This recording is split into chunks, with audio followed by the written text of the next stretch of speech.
हमने पहले के वीडियोज़ में लालू प्रसाद यादव की चारा घोटाला, 8,000 करोड़ का हवाला स्कीम और उनकी फैमिली के बारे में बात की है। आज हम बात करेंगे आईआरसीटीसी घोटाले की, जो बिहार की सियासत से निकलकर दिल्ली की सतह तक पहुंचा, जिसके सेंटर पॉइंट है लालू प्रसाद यादव, जो उस वक्त देश के रेल मंत्री थे। आरोप है कि उन्होंने नौकरी और टेंडर के बदले जमीन ली, 3 एकड़ की कीमती प्रॉपर्टी, फर्जी कंपनियां और पूरा परिवार इस विवाद में फंसा। तो आइए जानते हैं इस कहानी को, क्योंकि ये कहानी सत्ता, भ्रष्टाचार और सियासी जोड़ तोड़ से भरी हुई है। चलिए शुरू करते हैं। दोस्तों, बात शुरू होती है 2004 से। यूपीए की सरकार बनी और लालू प्रसाद यादव को रेल मंत्री की कुर्सी मिली। ये वो दौर था जब लालू का सियासी करियर फिर से चमक रहा था। चारा घोटाले की मार से उभरते हुए वो दिल्ली पहुंचे और रेलवे को अपने अंदाज में चलाने लगे। उनके भाषण, उनके बिहारी स्टाइल और यहाँ तक कि रेलवे का मुनाफा, सब कुछ चर्चा में था। लालू ने दावा किया कि उन्होंने रेलवे को घाटे से निकालकर 25,000 करोड़ रुपए का मुनाफा कमाया। आईआईएम के प्रोफेसर भी उनकी तारीफ करने लगे।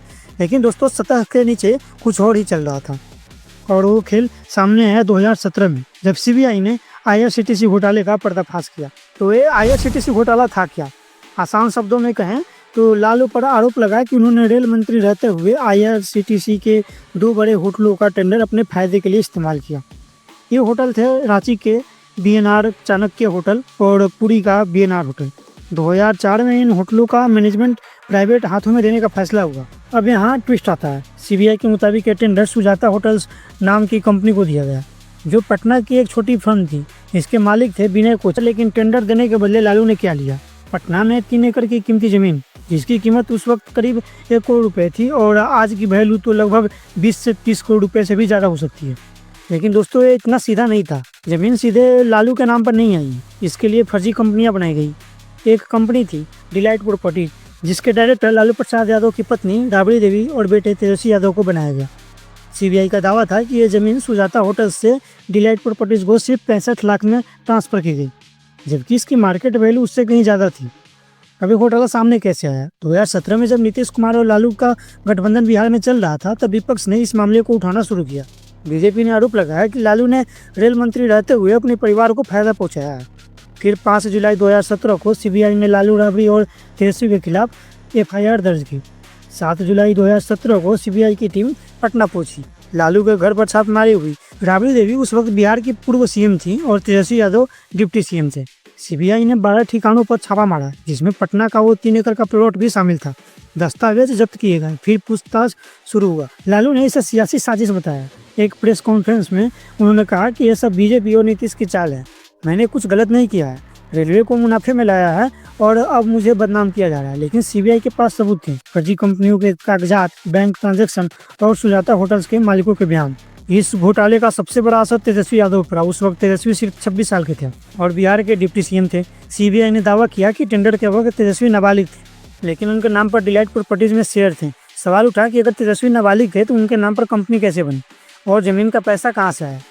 तेजस्वी ने सफाई दी, मेरे पास कोई संपत्ति नहीं है, यह सब मेरे ऊपर इल्जाम लगाने की साजिश है। लेकिन सीबीआई ने उनकी दलील को खारिज कर दिया। मामला इतना बढ़ गया कि नीतीश कुमार ने तेजस्वी से इस्तीफा मांगा। तेजस्वी ने इस्तीफा नहीं दिया, लेकिन नीतीश ने 26 जुलाई 2017 को लालू के साथ गठबंधन तोड़ दिया और बीजेपी के साथ सरकार बना ली।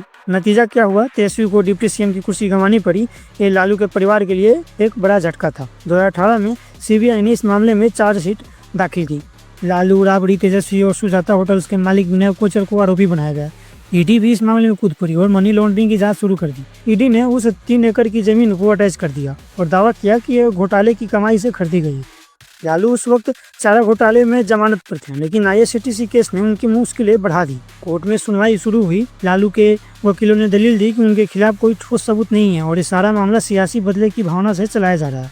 लेकिन कोर्ट ने उनकी जमानत याचिकाएं बार-बार खारिज की। अब तक के मामला कोर्ट में ही है। लालू की सेहत खराब होने की वजह से उन्हें कई बार अंतरिम जमानत मिली, लेकिन आईआरसीटीसी घोटाले का फैसला भी बाकी है। दोस्तों, आईआरसीटीसी घोटाले ने लालू की सियासी इमेज को बहुत बड़ा नुकसान पहुंचाया। चारा घोटाले के बाद ये दूसरा सबसे बड़ा स्कैम था जिसमें उनका नाम आया। विपक्ष ने इसे लालू परिवार का भ्रष्टाचार का सबूत बताया। बीजेपी नेता सुशील मोदी ने कहा कि लालू ने रेलवे को लूटने का कोई मौका नहीं छोड़ा है, ये उनका असली चेहरा है। लेकिन लालू के समर्थकों का कहना था कि यह सब उनको बदनाम करने की साजिश है। उनका तर्क था कि लालू ने रेलवे को मुनाफे में लाया है और बीजेपी उसकी सफलता से जलती थी।